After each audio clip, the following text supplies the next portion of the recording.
Hi, my name is Lisa Langell, and I'm going to help you with your wildlife photography so that you stop documenting and start creating beautiful wildlife images.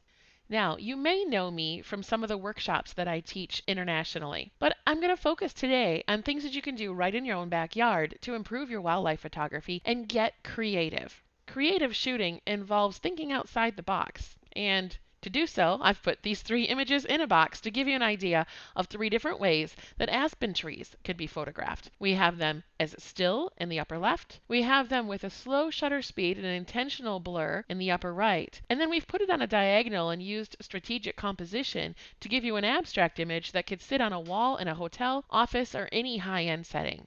Here's a pelican in a traditional classic scene. Now, this pelican probably wouldn't sell if the buyer had a living room like this, because that's a completely incongruent type of image for a high-end classy environment like an office or hotel. But if we take that pelican and we watch that pelican and it moves in a different place, it sits down, or we find a different pelican out in the wild, which this one was, and we photograph it differently, now I have a really creative image that you don't see every day, and we're emphasizing the textures and colors of this beautiful bird. This would look nice in that environment. But do you want to take it a step further?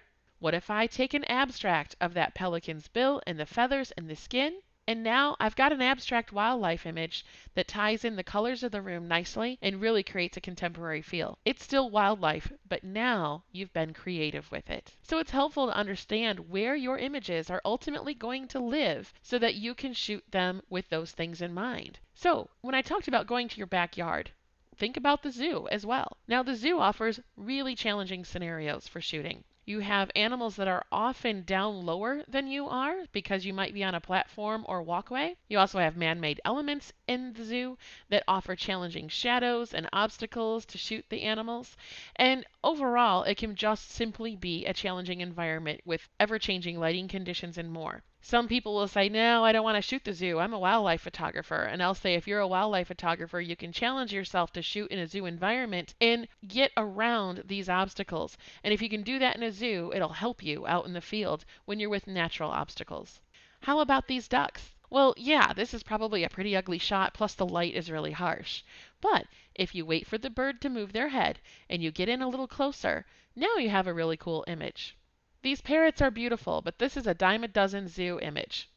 If you take those parrots and you move yourself, you're going to notice that there is some interesting lighting going on here with these leaves. If I use the right exposure settings, I can create some beautiful bokeh with that. So I'm going to move myself around and create an image that looks like this. Or this. In addition to thinking creatively about your position, you need to think creatively about how you use natural light, whether you're at a zoo or out in the wild or your backyard or across the world. There are several different types of light, and I'll teach you about those things in my classes, including rim light, backlight and silhouette light, front light, side light, and then the qualities of light that include flat light, harsh or specular light, and more. You're going to have to know things about your histogram, and I'll help you with those as well. And you'll know some things about exposure and metering by the time you're done with one of my classes or workshops that will help you get the effects that you want when you're designing your images, not just taking photos. So in my classes, you'll learn smarter ways to recognize and utilize lights. I'll help you think creatively through challenging situations to get the shot.